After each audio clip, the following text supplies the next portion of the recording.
Housewife पण असणं सोपं नसते नाही का?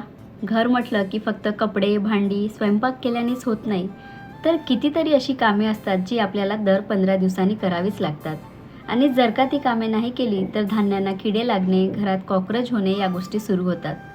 म्हणून मग किराणा आणला की मी गरज असलेल्या वस्तूंना ऊन दाखवते आणि बरण्या घासून मग त्यामध्ये जिरं, मूग डाळ, शेंगदाणा या प्रकारच्या वस्तू भरून घेत असते.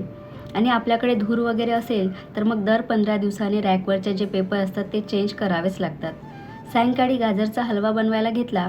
हलवा खायला मस्त वाटतो, पण गाजरचा किस काढायला ना खूप त्रास येतो.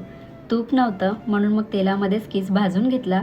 मग त्यामध्ये साखर, ड्रायफ्रूट्स घालून मस्त असा हलवा तयार झाला. आणि रात्रीच्या जेवणामध्ये कट करून घेतलेल्या अंड्यांची भाजी होती. भाजी मस्त अशी बनलेली होती.